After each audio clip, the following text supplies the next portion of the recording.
ADEX ke digital itu 64%. Ya, jadi 64% revenue yang masuk lewat periklanan itu masuknya ke platform digital, Mas. Nah, sisanya itu dikerubutin sama televisi, sama koran, sama portal, online, radio, dan semacamnya. Trennya sih ini akan terus meningkat gitu kan.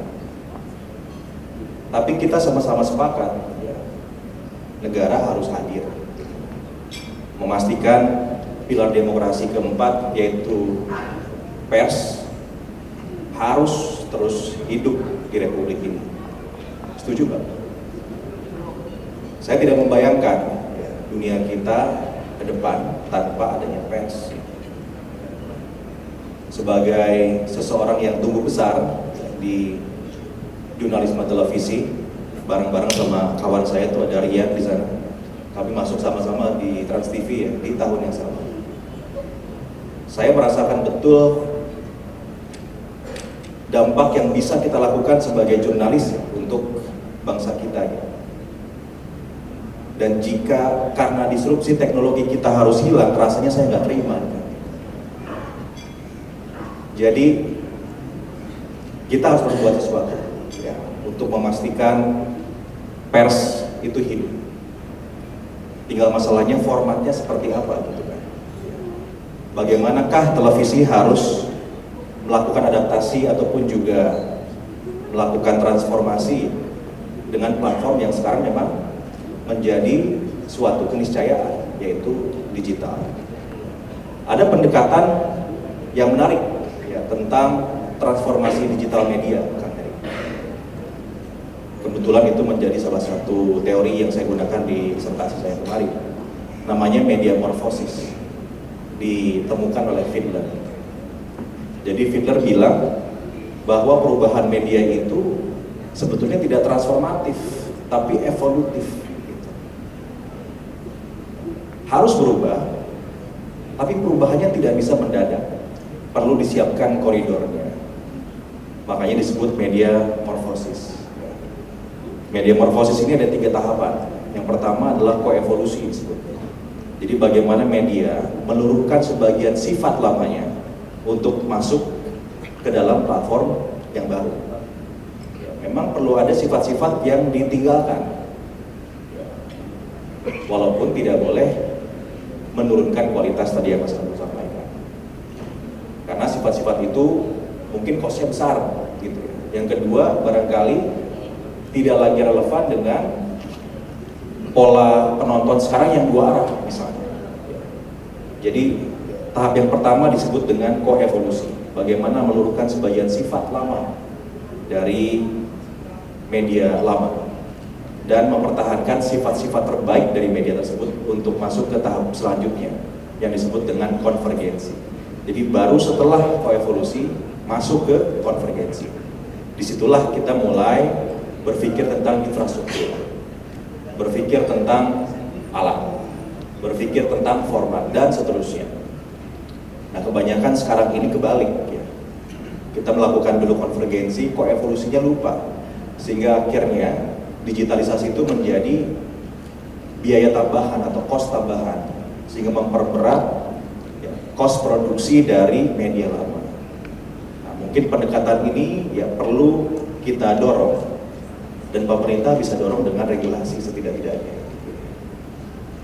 Ke depan kita akan coba kaji ya, regulasi yang bisa memastikan agar kawan-kawan media bisa tetap ya, menunjukkan presence-nya di Republik ini, tapi tanpa harus mempertahankan format yang memang tidak bisa lagi diterima oleh audiens.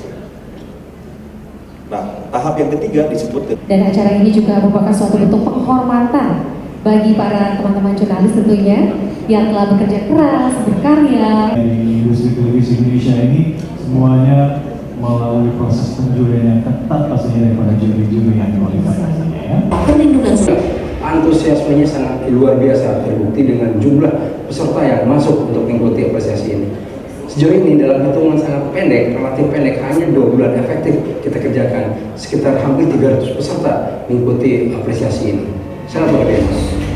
Tahap seleksi karya jurnalistik yang diberikan apresiasi berlangsung sangat ketat. Proses seleksi melibatkan 16 jurnalis pengurus pusat IJTI. Hasil yang telah diseleksi kemudian dinilai oleh para dewan juri yang terdiri dari anggota Dewan Pers periode 2013-2016 dan 2016-2019 Imam Wahyudi, pemimpin redaksi RTV Yulia Suparmo, Ketua Umum IJTI Heri Kurniawan, dan Sekjen IJTI Usman Almarwan. Dewan juri menitik beratkan pada sejumlah pitas serta kelengkapan dan kejelasan materi sebagai sebuah informasi. Tim seleksi menyaring karya dari peserta yang berjumlah lebih dari 300 menjadi 36 karya. Jumlah ini kemudian dinilai oleh Dewan juri untuk dipilih 10 karya jurnalistik televisi yang diberikan apresiasi sesuai dengan tema yang telah ditentukan. Jurnalisme televisi atau jurnalisme audiovisual itu kan sebetulnya mengawinkan antara profesi jurnalistik dengan profesi seniman. Saya selalu bilangnya begitu. Karena kita tidak hanya dituntut untuk menyajikan data dan informasi dari pemirsa, kita juga harus bisa mengawinkan itu dengan aspek-aspek teknis dan kreativitas seperti editing, komposisi shot, alur narasinya, alur ceritanya dan seterusnya. Dan itu yang akan menjadi penentu mana dari teman-teman yang menyampaikan materi mana yang lebih unggul daripada yang lainnya. Melalui penghargaan ini, para jurnalis televisi diharapkan bisa lebih bersemangat dalam menciptakan karya-karya jurnalistik berkualitas yang berdampak positif terhadap kemajuan bangsa Indonesia.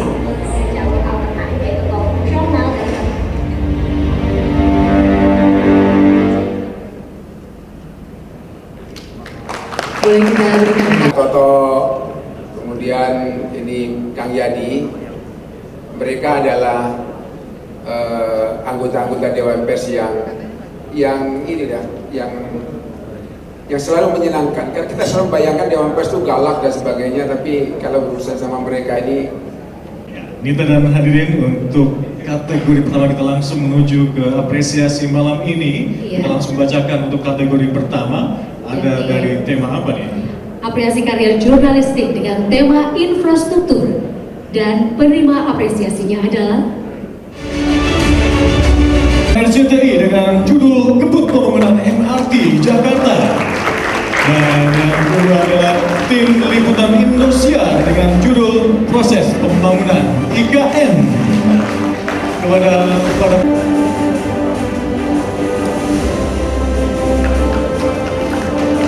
iya, tim liputan Indosiar untuk tim liputan dari RCTI. Baik, wah, satu pasukan. Bisa boleh loh panggil pasukan.